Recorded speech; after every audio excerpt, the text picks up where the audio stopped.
What's up, guys? Welcome back into the YouTube channel. So we are up in the shop. I don't think I've given you guys a actual update on this place in a hot minute. So you can tell we have a lot of the walls done behind me. So that's what today's video is going to be about. I'm going to just give a brief update on the video. And I also have to run some wire from the panel up the wall through the ceiling all the way over to the access panel. So we're also going to be doing that. But like I said, I'm just going to give a brief update. Like I said, I haven't done anything update-wise in a long time. I had a few guys ask how the shop's coming along. So if you don't know where I'm standing, I would say probably 6 to 8 months ago, we had concrete poured in here. We did a big drain that's about 6.5 feet of drain. And this is going to be where we start detailing and all that type of stuff. If you don't know, I do that on the side, but washing farm equipment, any of that type of stuff, we're going to do it over here. So I wanted a nicer place to do it, an actual nice drain.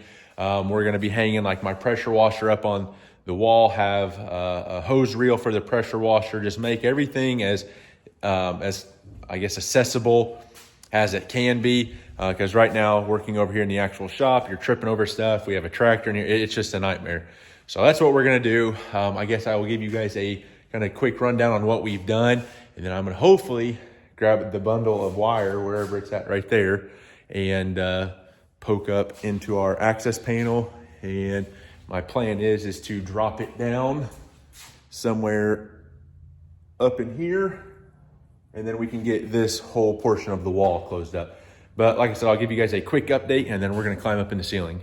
Alrighty guys, so like I said, about 7-8 months ago, we poured the concrete in here, did a nice drain, and then we started on the walls. So this is a 24 by 32 area.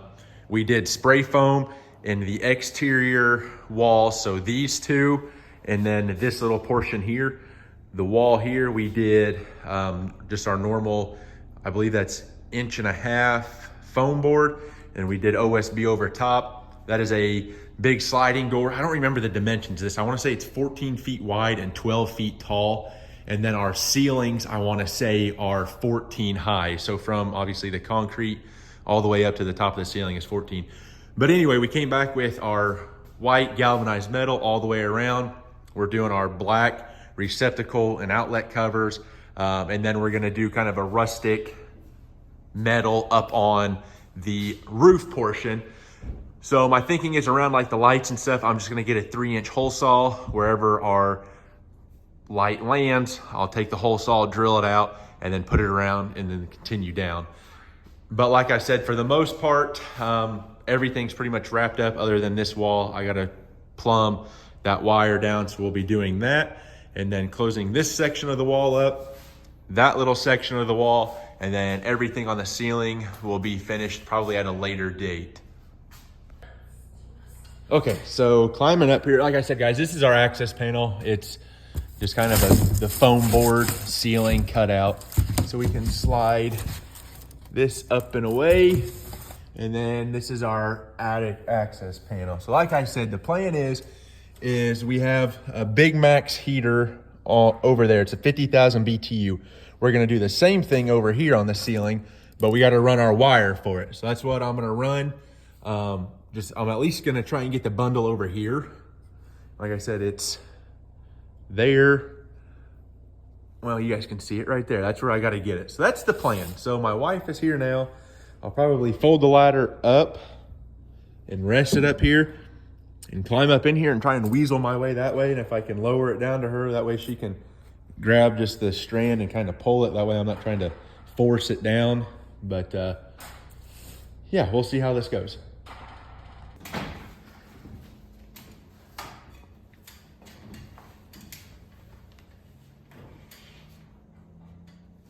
really don't want to fall through the ceiling. Yeah, that's it.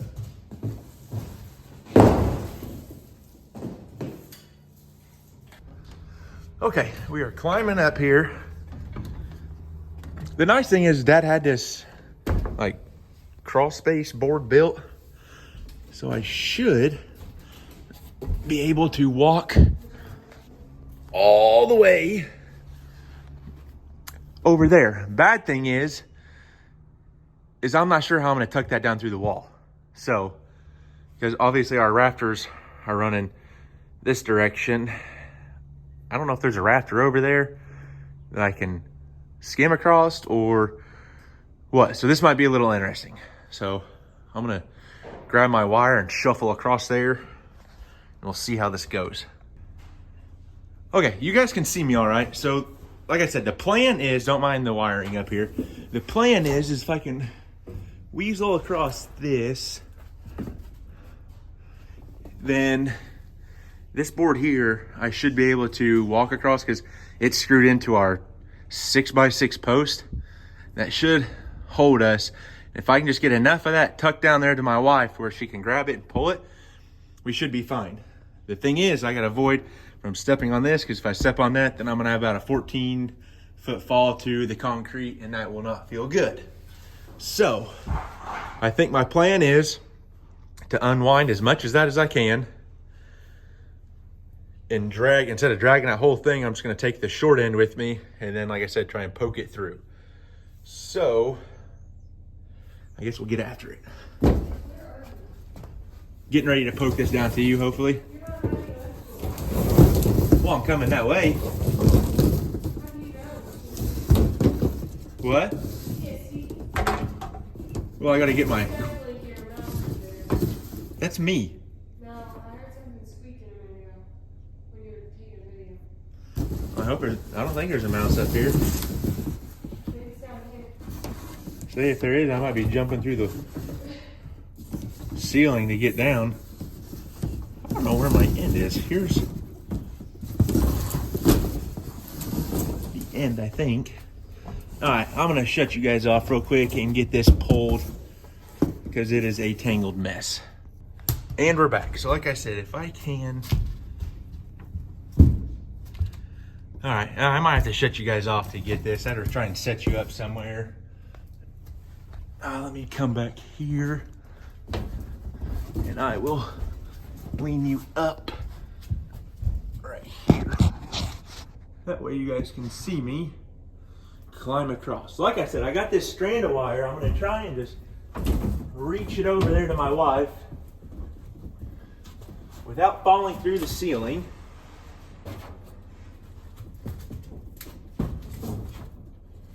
Oh yeah, this is gonna be sketchy. Huh. Don't fall. I'm down here. Fall. Oh shit, that's the wrong. You see that?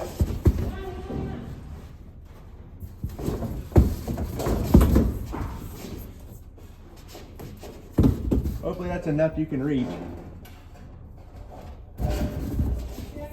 Oh, sweet.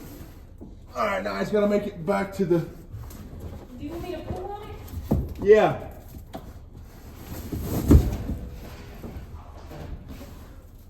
You'll have to pull it past the electrical box though, babe, like a foot past. Fast. Past. Yeah, I got a lot down here. Okay, perfect, that's fine. All right, now I'm gonna make my way back to you. All right, that went a little smoother than I thought it was going to. Now I just gotta take, oh man, I'm out of breath. This whole bundle and try and unwind it as I go backwards. So, that being said, I'm gonna stop here so I don't trip and fall through. And I'll pick you guys up once I make it back over there. And just like that, we made it back.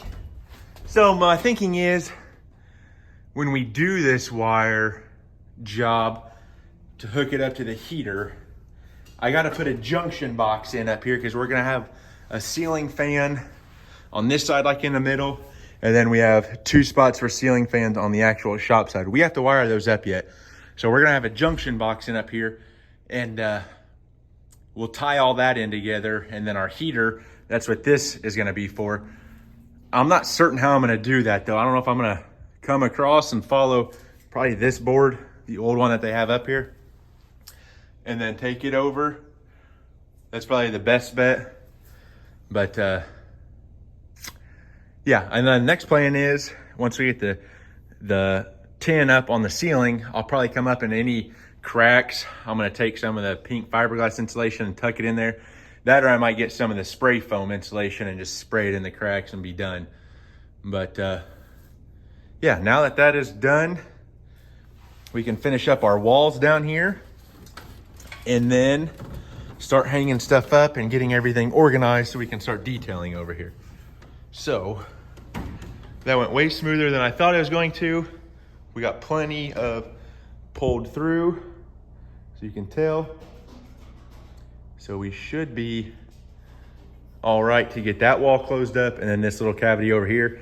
And then where the door track is, here we're gonna have a 60-40 split door, which the 60 side will be here. So we'll have like 60% of the door going that way, 40% of the door going that way. Because the downside is if you do same equal sides, then if you just wanna walk through or whatever, you're just gonna lose a bunch of your heat if we're just heating the wash bay side or just heating the shop side. So that's why we kind of did the 60-40. So it's kind of just like a little walk-through door you can go through. But yeah, that went way smoother than I thought it was going to. Like I said, if I would have stepped on any of that insulation up there, the only thing that would have been holding me were those 2x4s, and I don't think those are real secure, and that's a hard landing. So thankfully my wife was here, got it tucked, pulled, on to the next step. Alrighty guys, so now that that wire is ran, I guess it's just gonna be getting it plumbed to the box. And then like I said, we can finish the metal on this wall. And I think this weekend is the plan to get that finished, get that little cavity over there finished, and then our doors built. That way all this metal here can be picked up, all the tools, and then we can start, like I said, hanging the pressure washer and stuff. So here is our water inlet into the building. So my thinking is we have a GFI plug-in right here. The pressure washer, I'm gonna get a little pedestal, like bracket. It'll sit up on top, and then we'll do the hose reel on one side. That way it's central, right in the middle of the wall, in the middle of the building. And I think the hose reel is 25 feet. So we should have plenty of length to be able to pull it all out here, spray around the vehicle and whatnot, and have plenty of room. And then back in this corner, I'm probably gonna go to Harbor Freight, buy a US General box, have it set up, get a couple of the metal cabinets, and have all my bulk supplies in it. The toolbox, I'll have like my detailing brushes and a lot of the little stuff. And then I'm gonna try and keep all the walls clean so we have plenty of room to pull something bigger in. Like my 98 sitting in here, it was parked in here, and I just basically backed it straight into where the door was. And I mean, you have where it was sitting probably 2 feet from the wall to where the side of the truck was. So if you honestly have a bigger like dually truck or a bigger van or something, you could probably kind of angle it in towards that back corner over here and be completely fine, have plenty of room to go all the way around it and whatnot. So that is the cool thing about having this space over here. We'll have plenty of room to get the detailing stuff done. But like I said, I just want to give you guys a quick update because I haven't shown you the shop yet, or recently. So I'll probably have another video coming out this weekend of us getting, hopefully, like I said, the doors built. That wall closed up. We have to finish a little bit down there on the bottom side of the door, but everything else should be easy sailing from here on out. But anyway, guys, like I said, I just want to give you a quick update. Remember, learning as I do, doing I love. I'm the Gym Man. I'll catch you guys in the next one. Peace.